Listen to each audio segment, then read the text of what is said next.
Glória a Deus. Irmãos queridos, abra sua Bíblia em 1 Tessalonicenses, capítulo número 5, versículos de 1 até o 6, talvez 7. Como que é o 6? Quer ligar para ele, por favor? Oi? Só uma página vai parar aqui. Apocalipse, dando perguntando de Apocalipse, né? 1 Tessalonicenses, capítulo 5, de 1 em diante, vamos até o.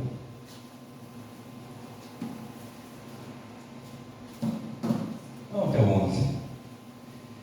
Amém? 1 Tessalonicenses, 5, de 1 a 11. Vou frisar no número 3, mas eu preciso ler um pouco mais para dar contexto, para nós falarmos aqui um pouco da palavra de Deus. Amém? Quem encontrou, diga amém. Quem não encontrou, diga misericórdia.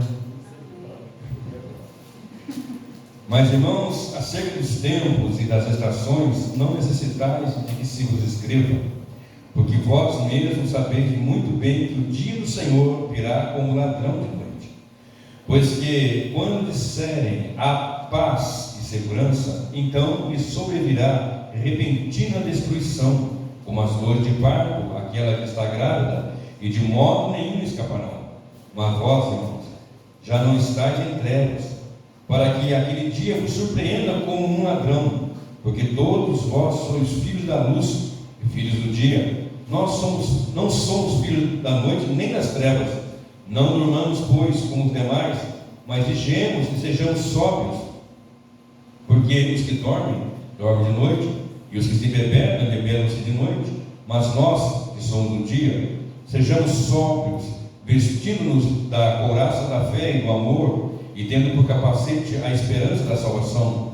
Porque Deus não nos destinou para a ira, mas para a aquisição da salvação, por nosso Senhor Jesus Cristo, que morreu por nós, para que, quer vigiemos, quer durmamos, vivamos juntamente com Ele. Por isso, exortai-vos uns aos outros, e edificai-vos uns aos outros, como também o fazeis. Amém? Vamos sentar, meus irmãos queridos.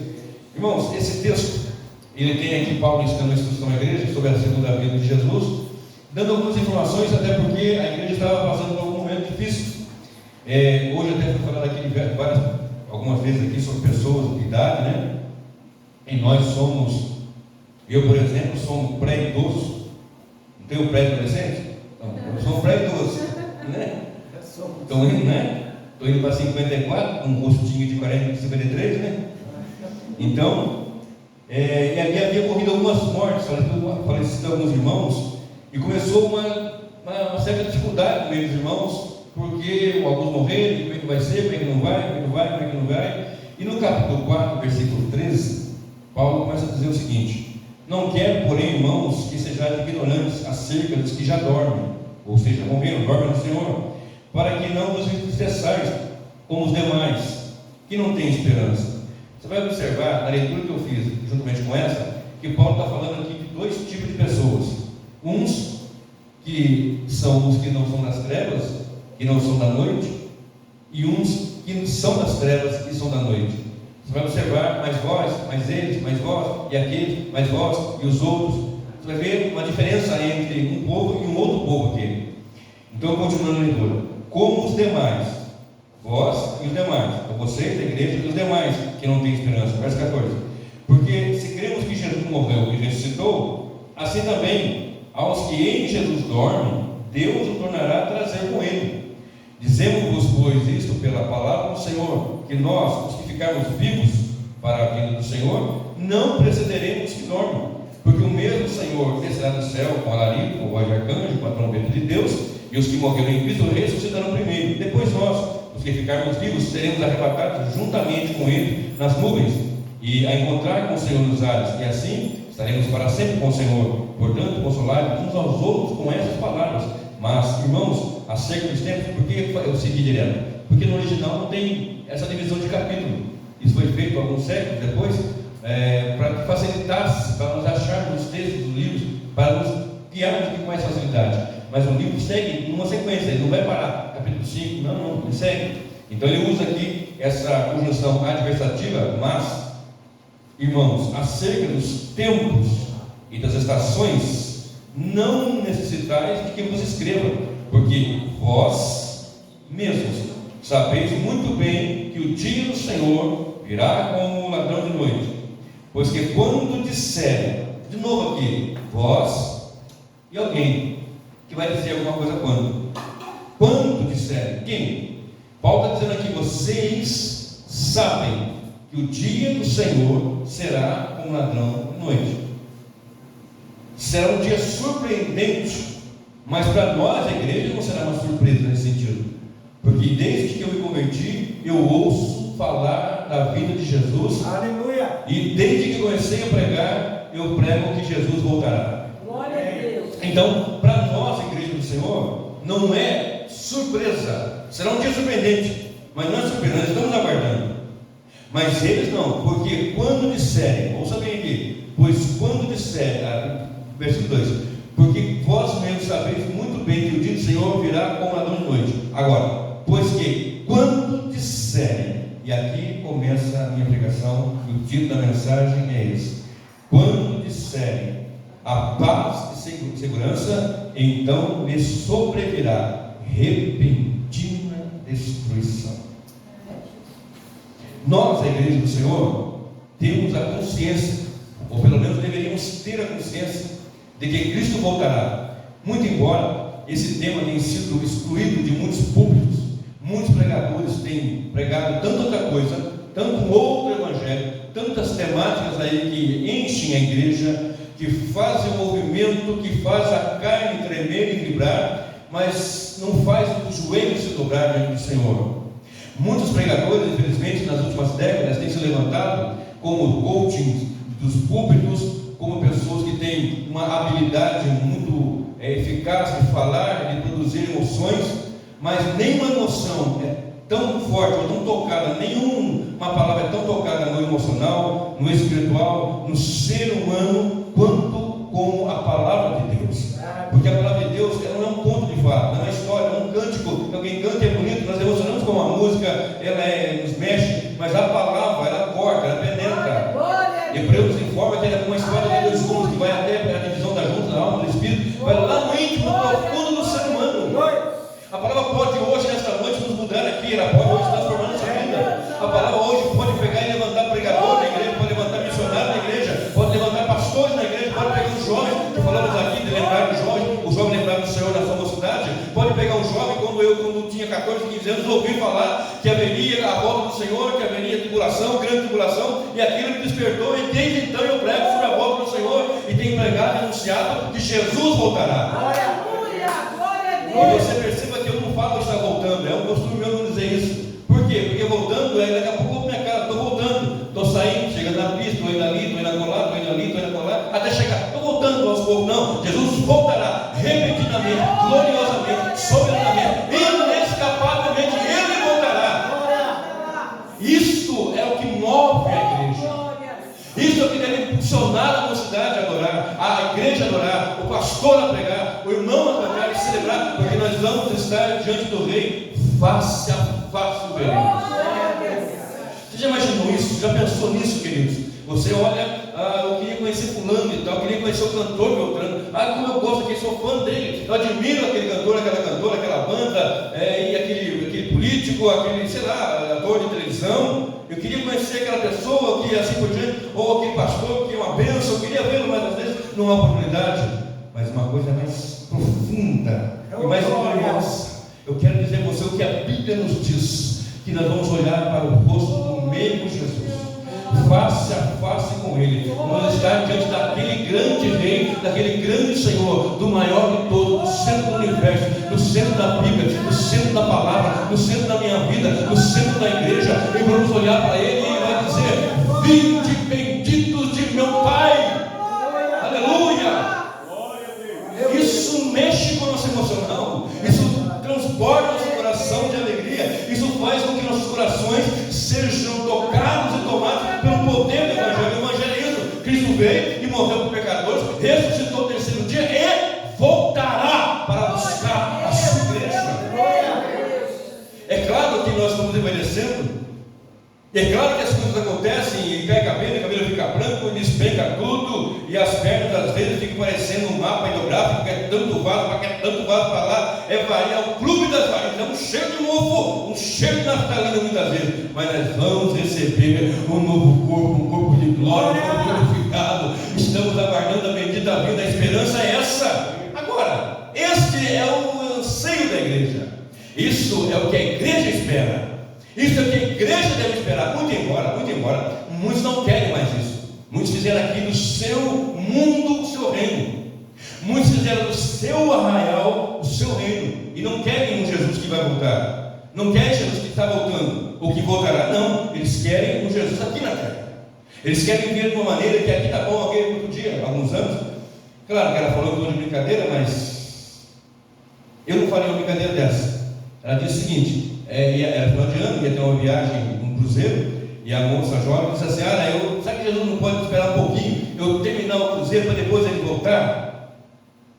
Ora, nenhum cruzeiro, nenhuma festa, nenhuma viagem, nenhum banquete, nenhuma festa é maior e melhor do que encontrar com o Senhor Jesus, glorioso, soberano, em poder e grande glória, vindo entre nuvens. Nada é maior e menor do que isso. E podemos estar olhando para aquele Senhor que na cruz foi descurado, que na cruz foi machucado, que foi ferido com uma coroa de espinhos, que apanhou muito ali, que o seu sangue foi derramado por mim, o terrível pecador, mas que voltará em poder e grande glória.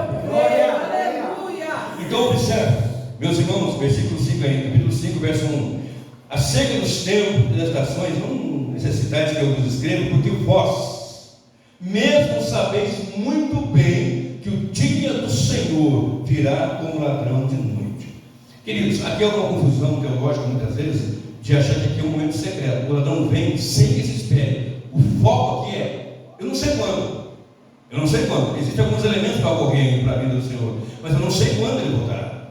Agora, a igreja tem que estar pronta, tem que estar preparada. A igreja, os salvos, os santos, eles têm que viver como se Cristo fosse demorar muito, mas da mesma maneira vivendo como se ele viesse agora, daqui a 2 segundos, daqui a meio segundo, daqui a 1 milésimo de segundo. Porque eu não sei, ele pode demorar para vir ainda mais 10 anos, mais 20 anos, mais 30, mas também pode nos levar daqui para a eternidade, agora, daqui a pouco, amanhã, hoje. Pode ser minha última pregação, pode ser o último culto que eu estou com vocês, e a minha esposa vai cantar livre estou, celebrando amanhã no velório. Pode acontecer isso, mas se ela fizer isso, eu vou estar com Jesus, adorando e louvando e bendizendo o nome do Senhor, porque há uma certeza no meio da igreja. A igreja, os santos, os salvos, lavados e remidos pelo sangue do Cordeiro, vão se encontrar com o Jesus que vai dizer: vinde, bendito de meu Pai. O Jesus que disse: eu morri por você, eu sou o bom pastor dá a vida pelas ovelhas. Ele é o bom pastor.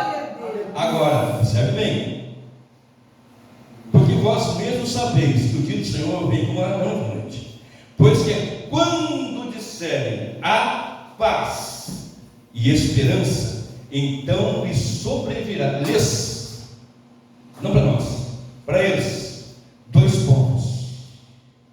2 povos estão aqui na terra: o povo da terra e o povo do céu. Em Mateus 24, versículo 28, 29, 30 em diante ali, você vai ver dizendo que quando ele vier, os povos da terra, eles vão temer, eles vão lastimar, eles vão lamentar, porque são os povos da terra.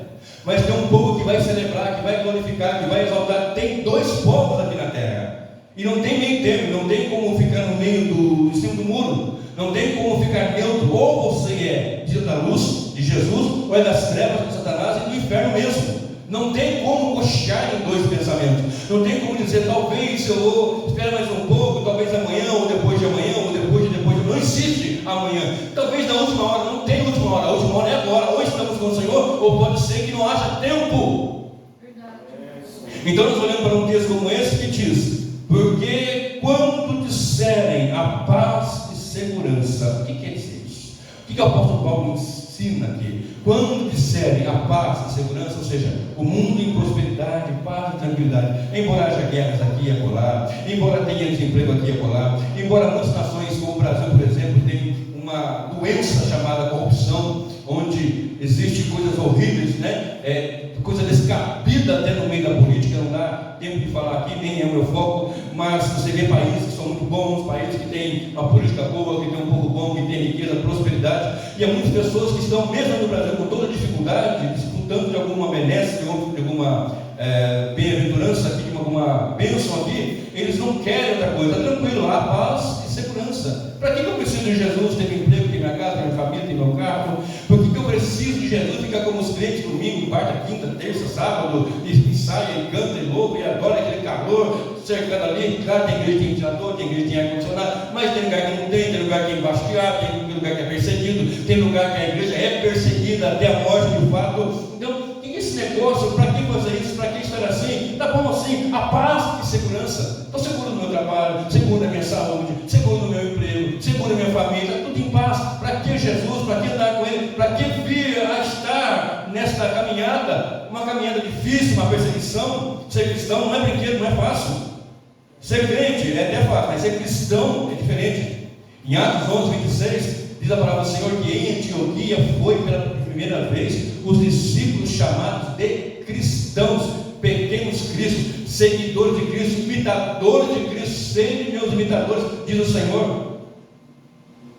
Como que é isso? Não é fácil. E uma vida policiada, uma vida debaixo de um contexto, não é que não pode, é claro que há coisas que não deve, não pode. A Bíblia nos informa até que tudo é lícito, mas nem tudo convém. Tudo é lícito, mas nem tudo edifica. Mas como cristão, como que eu tenho que viver? Viver ao modo de Cristo, como ele viveria, como ele faria. Se ele tivesse rede social, por exemplo, o que ele postaria? Ali o que ele falaria? Se ele tivesse, por exemplo, como eu tenho um canal no YouTube, eu estou gravando nesse canal, né?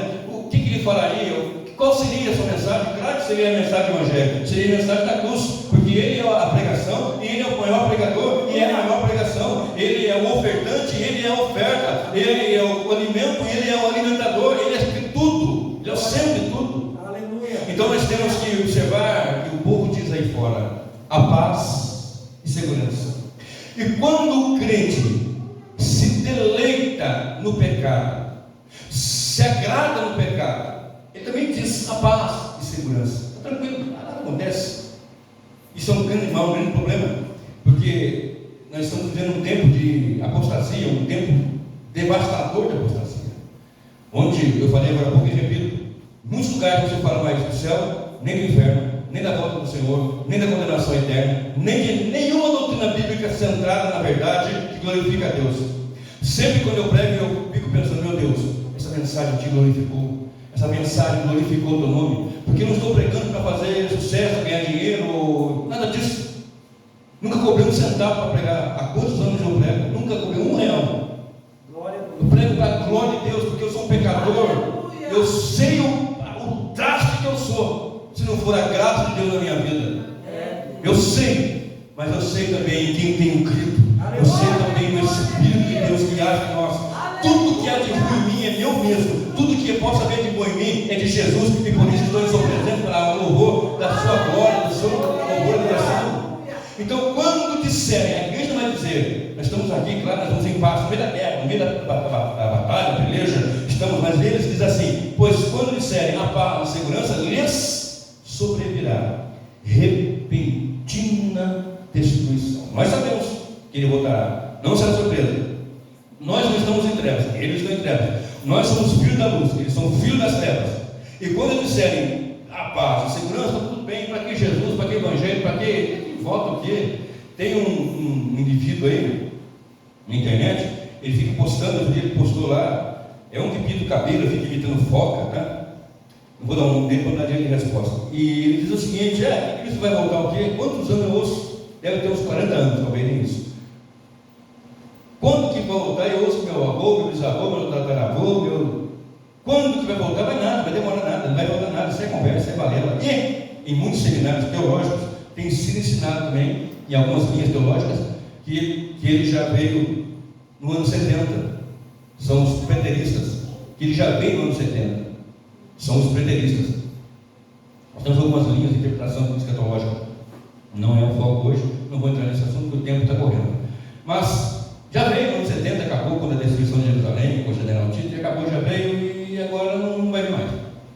Mas quando a Bíblia nos informa que ele virá, vai haver terremoto, maremoto, os poderes do céu vão ser abalados e voltará visivelmente em poder e grande glória com as miríades celestiais.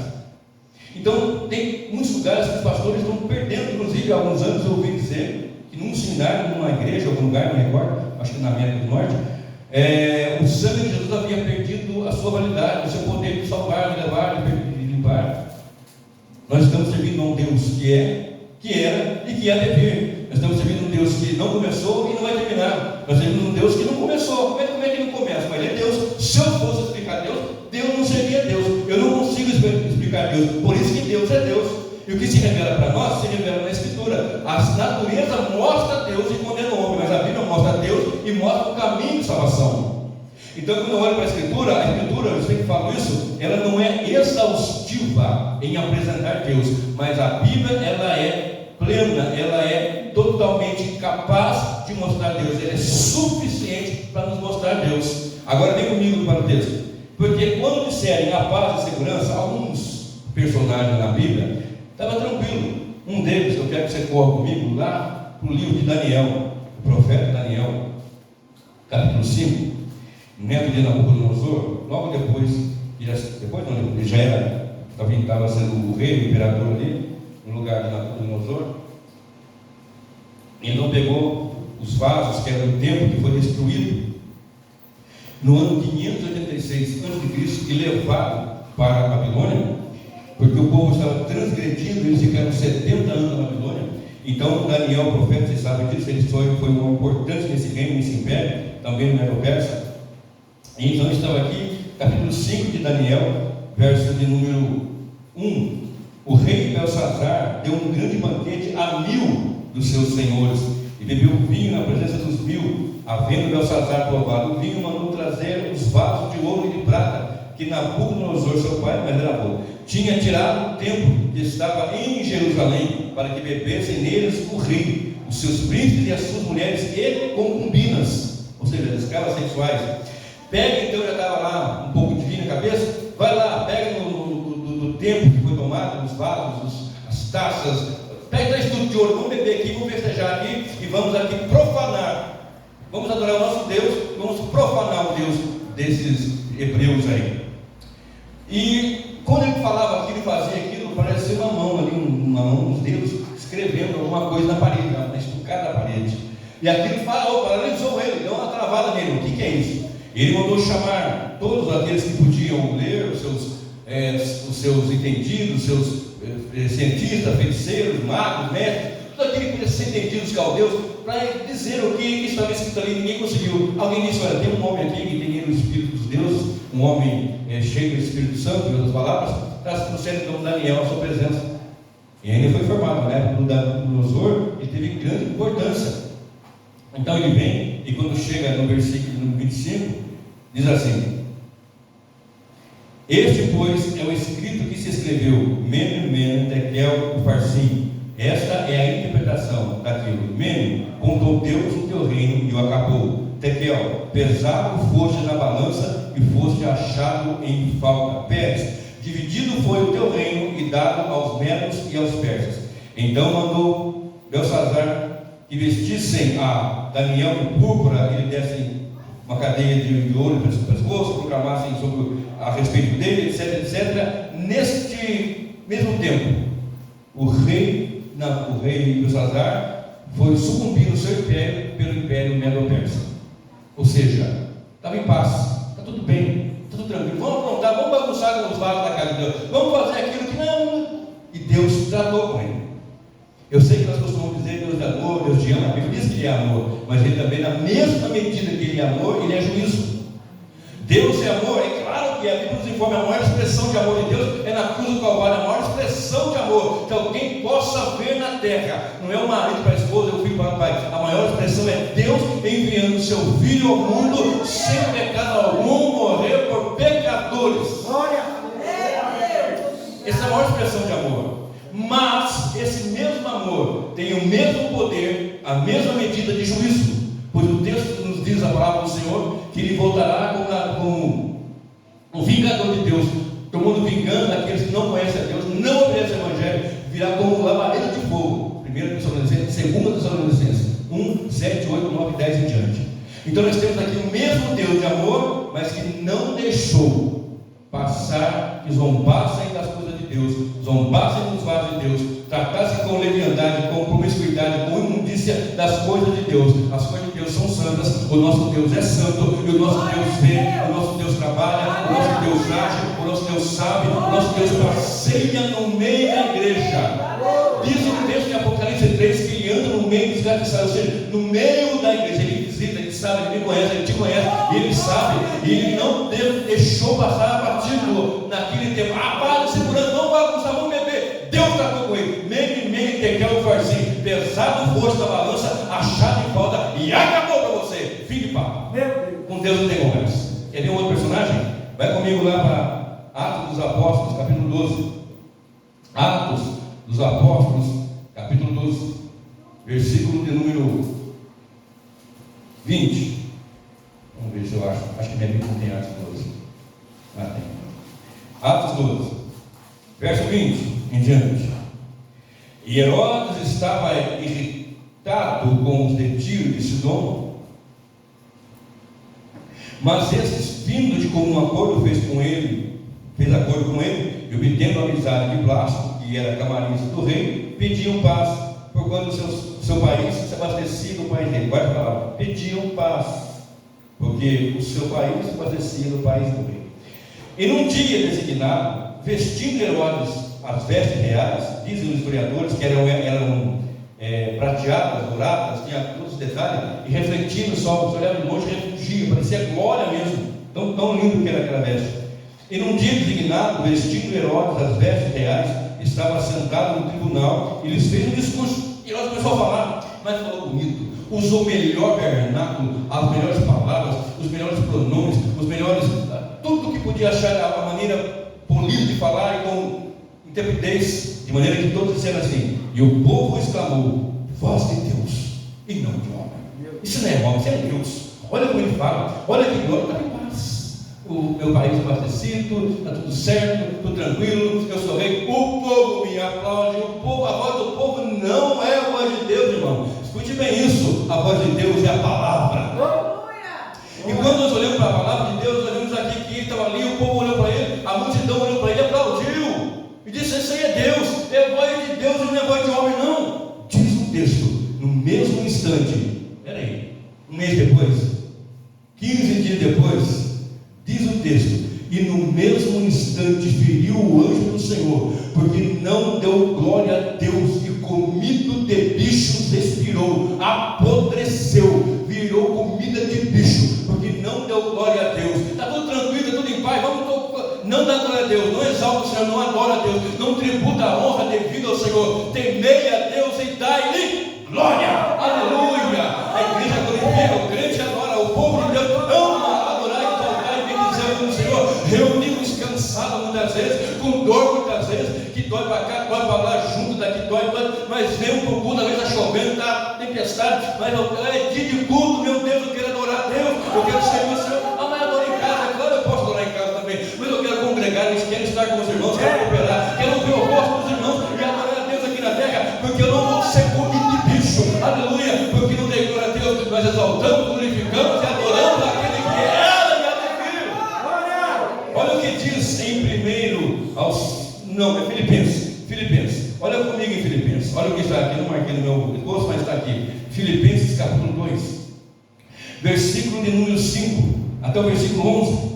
De sorte que haja em vós o mesmo sentimento que houve também em Cristo Jesus, que sendo em forma de Deus, não teve por usurpação ser igual a Deus, mas fez-se a si mesmo de nenhuma reputação, tomando a forma de servo, fazendo-se semelhante aos homens, e achado na forma de homem, humilhou-se a si mesmo, sendo obediente até a morte e morte de cruz. Por isso também Deus o exaltou soberanamente, e lhe deu um nome que é sobre todo nome, para que ao nome de Jesus se dobre todo o joelho dos que estão no céu, na terra e debaixo da terra, e toda língua confesse que Jesus Cristo é o Senhor, para a glória de Deus Pai. Aleluia! Deixou sua glória, ele se esvaziou, fez-se homem, e homem foi obediente até a morte, e a morte de cruz, mas Deus lhe exaltou e deu um nome que é sobre todo nome. É neste nome que nós estamos firmados, é este nome que nós adoramos, é este nome que rendemos glória, é este nome, tão somente é este nome que damos louvor e adoração ao nome de Jesus, ao nome Pai. O inferno tem que saber que aqui há um povo que adora Jesus. Jesus, Jesus, o nome sobre todo nome. Meu Deus, aleluia. E diz o texto que todo joelho vai se dobrar, pastor Ed, e toda língua no céu, na terra e debaixo da terra vai confessar que Jesus Cristo é o Senhor, para a glória de Deus Pai. Os ímpios vão dizer também: Ele é o Senhor, para a glória de Deus Pai. O idólatra vai dizer: não é meu ídolo, Ele é o Senhor, para a glória de Deus Pai. O maior pecador, a maior imundícia do mundo que existe aí, que não quer saber do Senhor, vai ter que dobrar o seu joelho, olhar para o trono e dizer: Ele é o Senhor, para a glória de Deus Pai. A igreja lavada, a igreja remida, a igreja redimida, ela já faz isso hoje, e naquele dia pode dizer: Ele não é tão somente o Senhor, Ele é o nosso Senhor. Aleluia, aleluia, aleluia. Você quer aplaudir o Senhor? Pode aplaudir o Senhor. Ele é o Senhor da nossa vida, glória de Deus Pai. Aleluia. E agora está ali, então, subiu. Queridos, eu sou técnico de enfermagem, trabalho na área da saúde, e eu já vi muita gente com ferida brava, gente. Eu já vi coisas assim que não vou nem falar, senão vocês não vão conseguir jantar depois. Coisa feia, coisa brava. Que é Deus que nos dá o dom para trabalhar nessa área, porque não é fácil. O odor, o aspecto, né? Eu ia falar que eu não vou falar, que vocês não vão conseguir jantar. É horrível. Imagina aquele homem todo glamuroso, com aquelas vestes que não deu da paz, de segurança, tudo tranquilo, tudo certo. E de repente, comido de bicho, tocado pelo anjo, ele expirou, porque não deu glórias a Deus. Mas você e eu adoramos a Ele. Nós temos prazer de adorar, nós temos prazer de cantar, nós temos prazer de exaltar o nome dEle, nós temos prazer de colocar na internet, no YouTube, no rádio, no celular, alguma canção de louvar o Senhor. Nós temos prazer de cantar, ainda que nossa voz não seja boa, nós temos prazer de dizer louvores e adoração ao nome dEle. Nós temos prazer de cantar e exaltar. Eu tenho uma notícia para você: a eternidade lhe aguarda, e a eternidade nós vamos estar louvando e exaltando e dizendo: bendito é o Cordeiro que foi morto e reviveu, bendito é o Cordeiro que foi morto, aleluia, glórias a Deus. Quer ver mais um? Olha só, Lucas 12, vai lá comigo. Lucas capítulo 12. Peço poderoso, meu Deus. Aleluia. Lucas capítulo 12. Não tem aquela canção famosa agora? Te adorar é o que sustenta-me de pé. Não é assim? Eu não, como que é? Te louvar em meio às tentações é mais que estratégia. Muitas vezes cantamos essa música debaixo de muita lágrima, irmão. Muitas vezes eu conheço crente, eu inclusive, muitas vezes, querido, eu fui pregar, eu adorei o Senhor, eu tributei a honra e a glória no nome dele, mas debaixo de muita prova. Mas ele sempre estendeu a mão. Ele sempre estendeu a mão. Ele está vendo você adorar. Ele está contemplando a igreja, a verdade, a simplicidade. Aleluia. Lucas 12, 20 em diante. Aliás, eu vou ler uns antes para poder dar o contexto. Eu vou ler a partir do versículo 13. Lucas 12, 13. E disse-lhe um da multidão: Mestre, dize a meu irmão que reparta comigo a herança. Mas ele disse: Homem, quem me pôs a mim por juiz ou repartidor entre vós? E disse-lhes: Acautelai-vos e guardai-vos da avareza, porque a vida de qualquer não consiste na abundância do que possui.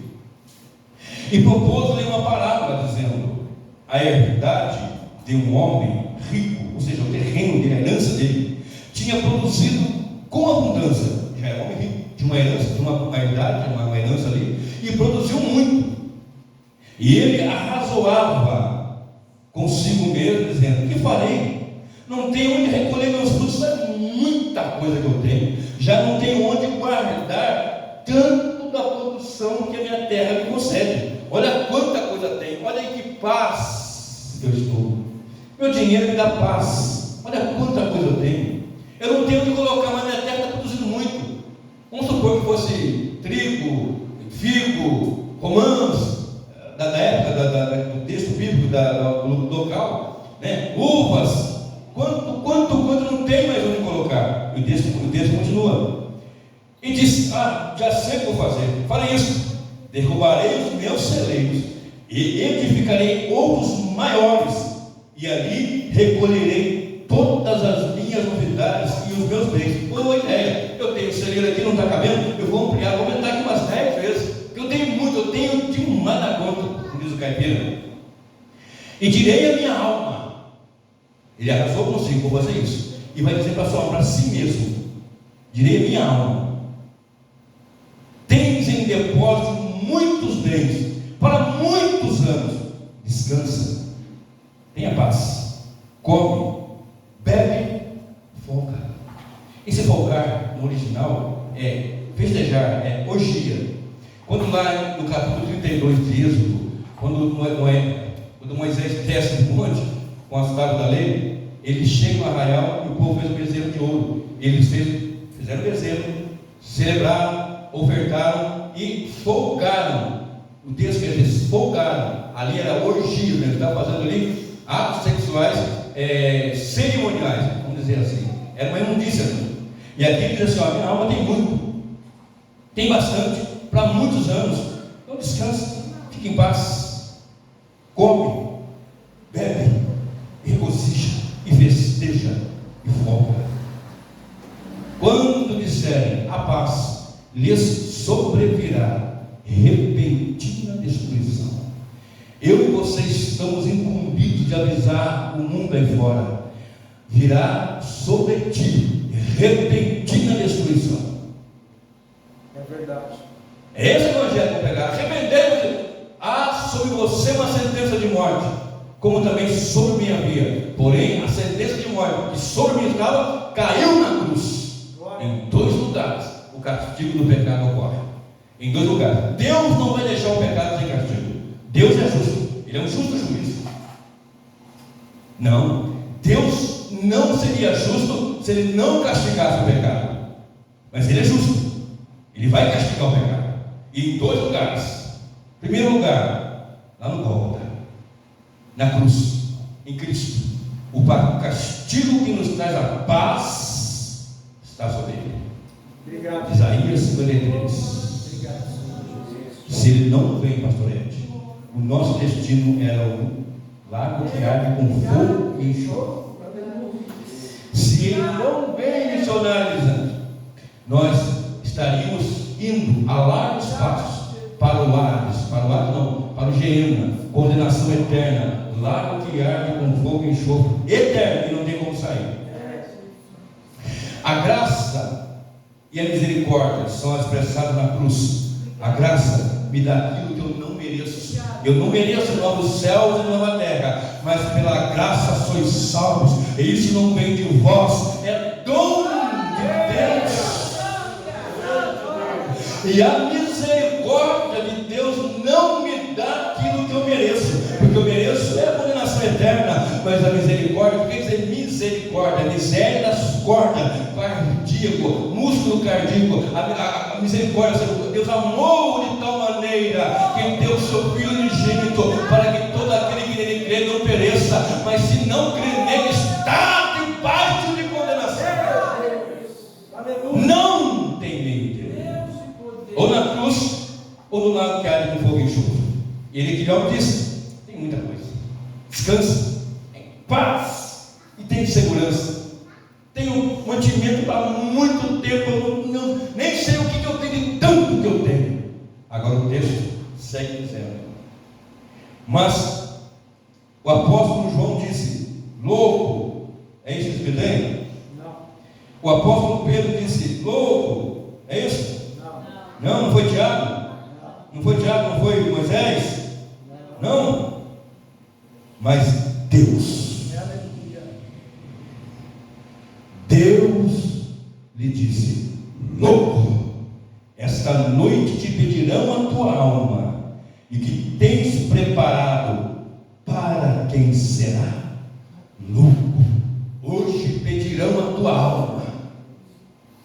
adianta ter bens, riqueza, fartura, descansar na paz que o homem dá. Cristo diz assim, ó, eu vos dou a paz, a minha paz vos dou, não vos a dou como o mundo a dá, a minha paz eu vos dou. Nós temos a paz, conforme está escrito no livro de Romanos. Vai comigo lá, Romanos 5, já estou caminhando para o fim. Romanos capítulo 5, quando eu falo isso, é meia hora ainda. Romanos capítulo 5, verso 1. Tendo sido, pois, justificados pela fé, temos paz com Deus, Aleluia! por nosso Senhor Jesus Cristo.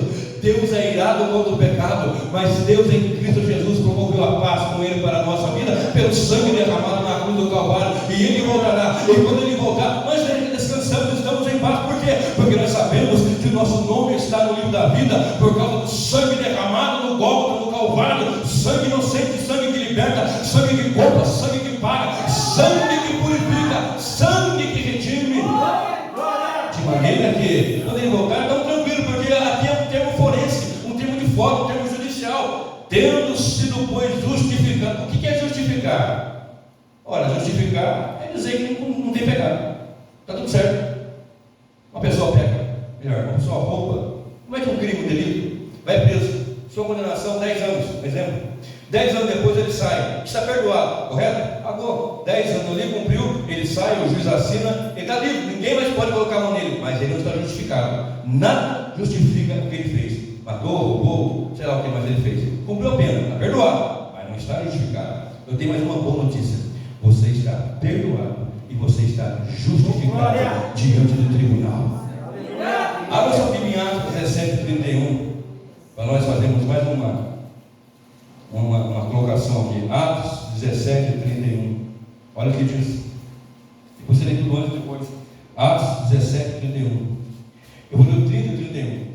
Mas Deus, não tendo em conta os tempos da ignorância, ordena agora a todos os homens em todo lugar que se arrependam. E não leva em conta o tempo da ignorância, mas ele espera que haja arrependimento. Porquanto tem determinado um dia em que com justiça, Deus é justo, Ele não vai deixar o pecador sem a condenação, sem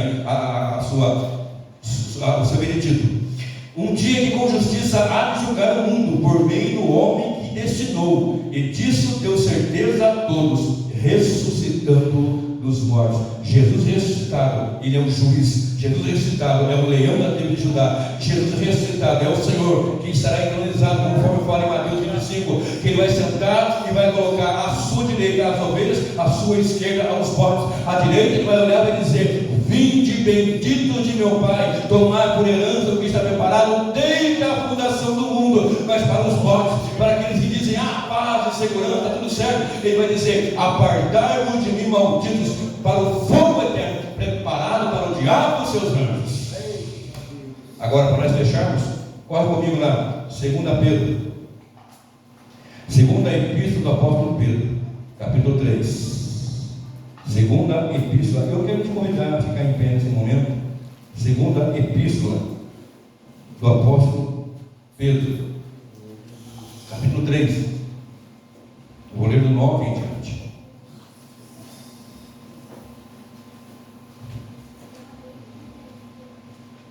O Senhor não retarda a sua promessa, ainda que alguns, lembra que tem alguns e tem os outros, somos nós. O Senhor não retarda a sua promessa, ainda que alguns a tenham por tardia, mas é longânimo para conosco, não querendo que alguns se percam, senão que todos venham a arrepender-se.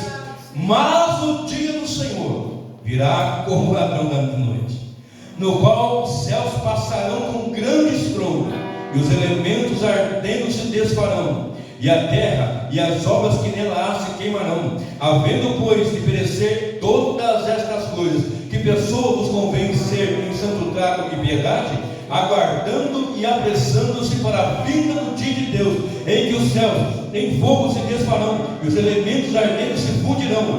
Mas nós, mas nós, segundo a sua promessa, aguardamos novos céus e nova terra, em que habita a justiça. O mundo vai perecer sem Cristo, mas nós, segundo as suas promessas, aguardamos novos céus e nova terra. Quando disserem a paz e segurança, lhe sobrevirá repentina destruição, porque rejeita o Evangelho, rejeita a Cristo, rejeita a mensagem. Mas quem recebe a Cristo, recebe a mensagem, anda diante do Senhor, ele virá, aleluia, como o Cordeiro de Deus que tira o pecado do mundo. Ele já veio, o Cordeiro perdoou o pecado e voltará para buscar a sua igreja. Adore a Deus, exalte o Senhor, glorifique ao Deus